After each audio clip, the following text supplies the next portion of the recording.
ગુજરાતમાં આગામી દિવસોમાં ગરમીનો જે પારો છે હજુ પણ વધવાની શક્યતાઓ જે છે એ દર્શાવાઈ રહી છે। સાથે જ આગામી દિવસોમાં પ્રી મોન્સૂન એક્ટિવિટી જે છે એની પણ શરૂઆત થવાની શક્યતાઓ જે છે એ અંબાલાલ પટેલ દ્વારા અને હવામાન વિભાગ દ્વારા વ્યક્ત કરવામાં આવી છે। શું છે સમગ્ર વિગત જાણીએ આ અહેવાલમાં। જય હિન્દ BSI ટીવી ન્યૂઝ પર આપની સાથે હું છું નિધિ ગઢવી।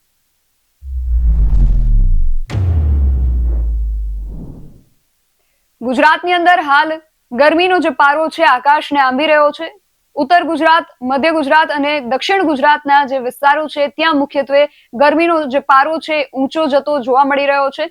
દરિયાકાંઠાના જે વિસ્તારો છે ત્યાં આ વિસ્તારોની સરખામણીએ ગરમીનું પ્રમાણ ઓછું જોવા મળી રહ્યું છે। તો સાથે કચ્છના અમુક વિસ્તારો જે દરિયાકાંઠે આવેલા છે ત્યાં ગરમીનો પારો ઓછો જોવા મળી રહ્યો છે, પરંતુ જમીન સાથે જોડાયેલા જે કચ્છના વિસ્તારો છે, રણ વિસ્તારથી નજીક જે વિસ્તારો છે ત્યાં ગરમીનો પારો જે છે એ સતત વધતો જોવા મળી રહ્યો છે।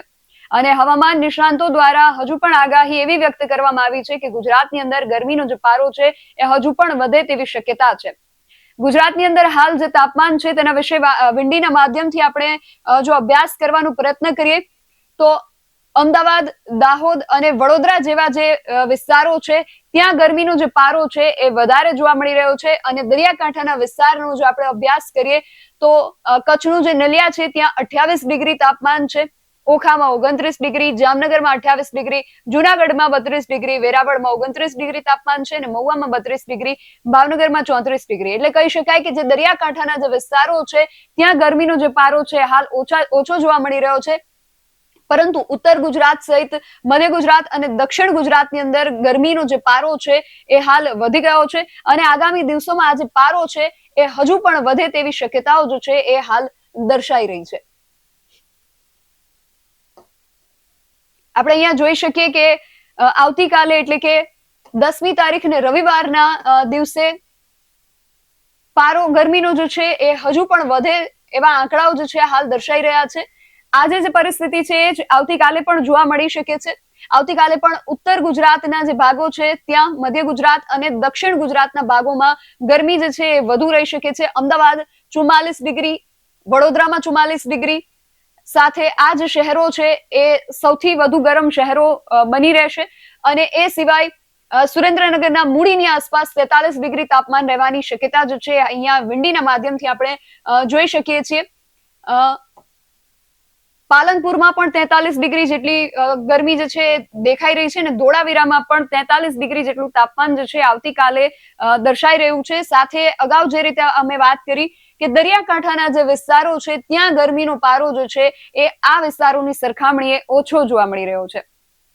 આગામી દિવસોમાં આવતા અઠવાડિયામાં ગરમી જે છે એ કેવી રહી શકે છે? થોડા દિવસ બાદ ગરમીમાં જે છે એ રાહત આવી શકે છે, કારણ કે પ્રી મોન્સૂન એક્ટિવિટી જે છે એની શરૂઆત આગામી જે સપ્તાહ છે એમાં થવાની જે શક્યતાઓ છે હવામાન નિષ્ણાંતો દ્વારા વ્યક્ત કરવામાં આવી રહી છે। આગામી દિવસોમાં ગરમીનો પારો 44 થી 45 ડિગ્રી સુધી પહોંચી શકે છે અને એ બાદ પ્રી મોન્સૂન એક્ટિવિટી જે છે એની પણ શરૂઆત થવાની છે આગામી સપ્તાહમાં જ। એટલે કહી શકાય કે આગામી સપ્તાહમાં બેવડી ઋતુ જેવો પણ અહેસાસ જે છે એ થઈ શકે છે, કારણ કે ગરમીનો પારો જે છે એ સતત વધવામાં છે। 45 થી 44 ડિગ્રી સુધી ગરમી પહોંચી શકે છે અને સાથે જ પ્રી મોન્સૂન એક્ટિવિટીના કારણે વરસાદી ઝાપટા જેવો માહોલ પણ ગુજરાતની અંદર સર્જાઈ શકે છે। એટલે આગામી સપ્તાહમાં કહી શકાય કે બેવડી ઋતુનો જે અનુભવ છે એ ગુજરાતની અંદર થઈ શકે છે। આ સિવાય હવામાન નિષ્ણાંતો શું કહી રહ્યા છે એના પર પણ નજર કરવી છે। હવામાન નિષ્ણાંત અંબાલાલ પટેલે પ્રી મોન્સૂન એક્ટિવિટીને લઈને માહિતી આપતા શું કહ્યું છે એ પણ સાંભળીએ। ગરમીનો ગરમ શક્યતા રહે છે।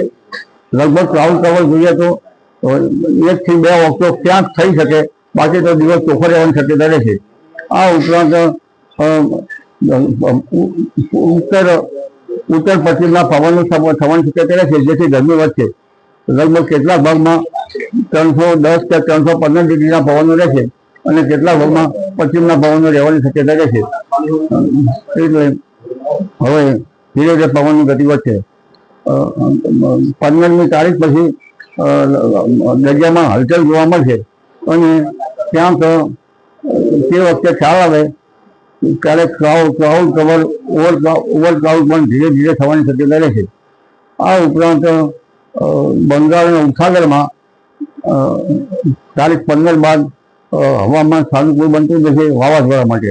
આમ તો 12 તારીખ બાદ વાવાઝોડા માટે હવામાન સાનુકૂળ બનતું જણાશે અને લગભગ તારીખ 20 મે સુધીમાં આંદામાન નિકોબાર ટાપુમાં વરસાદ થવાની શક્યતા છે. હાલમાં જ ક્યાંક છાંટા સુધી તો આંદામાન નિકોબાર ટાપુમાં ચાલુ થઈ ગયા હશે. તારીખ 23 સુધીમાં આંદામાન નિકોબાર ટાપુ પર ચોમાસું સક્રિય બને અને તારીખ 25-26માં લગભગ ચોમાસું કેરળ કાંઠે પહોંચવાની શક્યતા રહે. પણ કેરળ કાંઠે ચોમાસું પહોંચે તેની નોંધ તો હવામાન ખાતું કરી શક્યા પછી આપણને ખ્યાલ આવે. એટલે હવે ધીરે ધીરે ચોમાસાની ગતિ વધી રહી છે. ઓગસ્ટ માસમાં લગભગ અલનીનો સક્રિય થવાની શક્યતા રહે અને આ અલનીનોની શક્યતા વચ્ચે પણ ગુજરાતમાં ચોમાસું સારું રહેવાની શક્યતા રહે. જૂન જુલાઈમાં ગુજરાતમાં ચોમાસું સારું રહી શકે અને ઓગસ્ટમાં અલનીનોની રાશિ વચ્ચે ઇન્ડિયન ઓશન ડાયપોલ પોઝિટિવ રહેતા ચોમાસું લગભગ ગુજરાતના કેટલાક ભાગમાં નોર્મલ નજીક અને ગુજરાતના કેટલાક ભાગમાં ઓગસ્ટ માસમાં સામાન્ય વરસાદ થવો જોઈએ તેનાથી 10% વરસાદ ક્યાંક ઓછો થઈ શકે. એટલે ગુજરાતમાં એકંદરે ચોમાસું સારું રહેવાની શક્યતા રહે છે.